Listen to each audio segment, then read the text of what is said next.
ইমাম মাহদী আসসালামু আলাইহিস সালামের আলাইকুম নাম কিন্তু মাহদী রহমতুল্লাহি ওয়া থাকবে না, বারাকাতুহু। ওনার নাম থাকবে আসুন জেনে মুহাম্মদ। নিই ইমাম ওনার মেহেদী আব্বার নাম আলাইহিস থাকবে সালামের নবীজির আব্বাজানের নামের পরিচয় ন্যায় এবং আব্দুল্লাহ, দেখতে কেমন মায়ের নাম হবে। থাকবে আমেনা।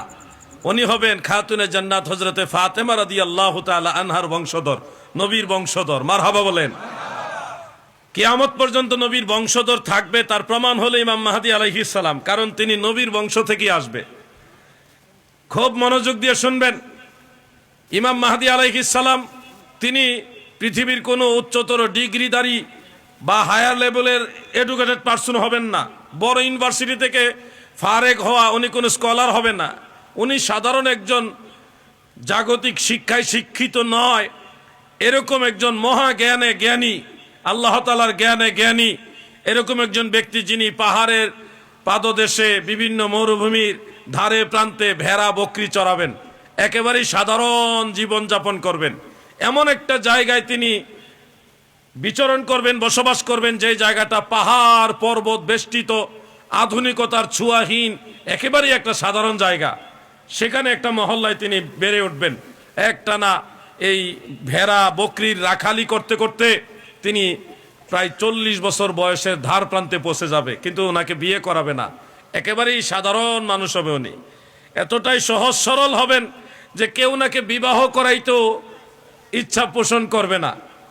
40 বছর বয়স হয়ে গেছে, কেউ বিয়েও করাবে না। এই মাহদী আলাইহিস সালাম তিনি 40 বছর বয়সের ধার প্রান্তে এসে কাবা ঘর তাওয়াফ করার জন্য যাবে, হজে যাবে। হজ সম্পাদন করতে যখন যাবেন তো কাবা ঘর তাওয়াফের সময় আল্লাহর আউলিয়া যারা কাবা ঘরে অবস্থান করে তারা ওনাকে দেখে চিনে ফেলবে। কারণ ইমাম মাহদী আলাইহিস সালামকে চিনার কিছু আলামত রয়েছে। উনি যখন কথা বলবেন ওনার কথার মধ্যে তুতলামু তুতলামু ভাব আসবে, কথা বলতে গেলে কথা বেজে যাবে।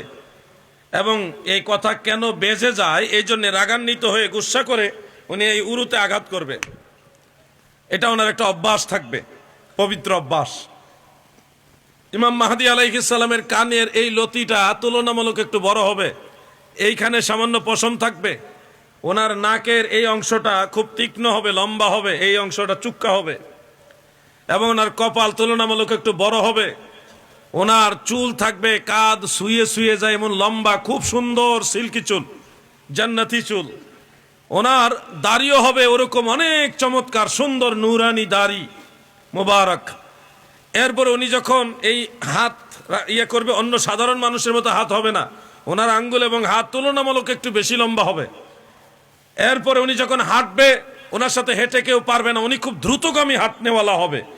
যখন কেউ হাঁটবে ওনার সাথে হেঁটে কেউ পারবে না, খুব দ্রুতগামী হবে উনি। ওনার দুইটা চোখের এই ব্রু এত সুন্দর হবে, এই ব্রুগুলি মাঝখানে চিকন একটা রেখা দিয়ে একটা আরেকটার সাথে এইভাবে মিলিত থাকবে। এগুলি দেখে ওনাকে আরো সুন্দর দেখা যাবে। এই সুন্দর নুরানি জেসেমের অধিকারী হবেন ইমাম মাহদী আলাইহিস সালাম।